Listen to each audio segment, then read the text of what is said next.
Today we're going to make a video on how to stretch the 1 3/4 hand line. It might sound like something very easy for us to do, but there's a lot that go into it to make it effective. It's probably the single most important thing we can do on the fire ground is stretching the initial tag line, get water on the fire. So as the nozzle firefighter coming up to the hose bed, we want to take what we call the working length. That would start with the ears and the nozzle, and that will give us our working length. So as a nozzle firefighter, in the nozzle firefighter position, I'm going to pull the working length off with the nozzle and put it on my shoulder, okay? Securing the nozzle. Now I have my 50-foot working length, is what we're going to call it, the working length, and I'm ready to proceed to the fire building. Okay, the backup firefighter or the pump operator has to make sure that all the hose clears the bed.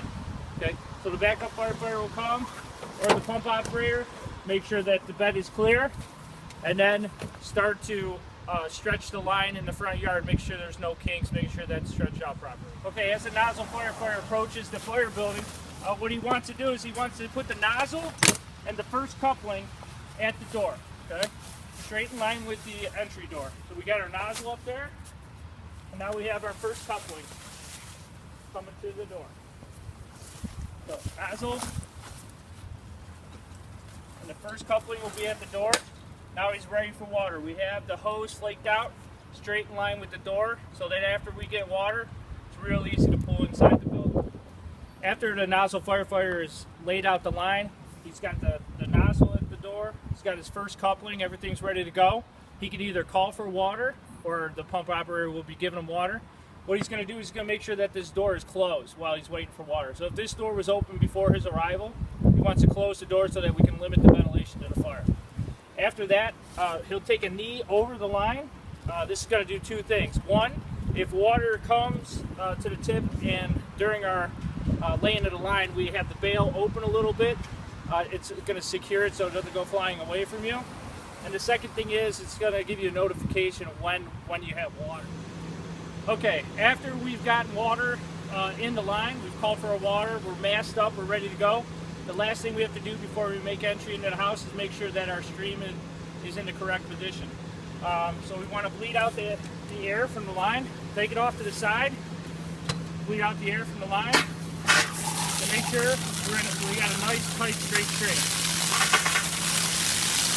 Right. After we've done that, we're now ready to make entry into the house. Okay, now that we've made entry into the house, and we're moving towards the seat of the fire, we're going to talk about how to hold the hand line. And you know, another thing that might sound easy, sound simple, but then a lot of people make this mistake. So a lot of firemen, they like to keep the line back in their shoulder, and then when they go to open it up, they're kind of fighting the line. Okay, we want to get the line out in front of us. Okay, so we can just barely touch the bail. Okay, to open and close it. Okay, so we don't want the line back in our shoulder.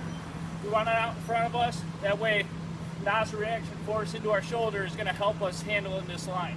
So when we open it, we want this line out in front. It's easier to move it around. We can move it all the way around. It's back here in our shoulders. We got to move our body instead of being able to just move the line. Okay, now the last thing I'm going to talk about is moving the line while we're in a hot, heated atmosphere. Okay. So we can't stand up and walk with the line. What's the easiest way to move this line? If we utilize the method of kneeling over the line, we could use our leg back here to help us move this line. So what I'm going to do is I'm going to put my right hand down. I have the nozzle out in front of me. My head is up so I can look at the fire conditions in front of me. I'm going to put my right hand down and use my leg to move the line. Okay? So the nozzle's still pointed up. And all I have to do if I open up the line, come here, open the line, and I'm ready to go. Okay? I'm still kneeling over the line. I gotta move up. I move up. Open up.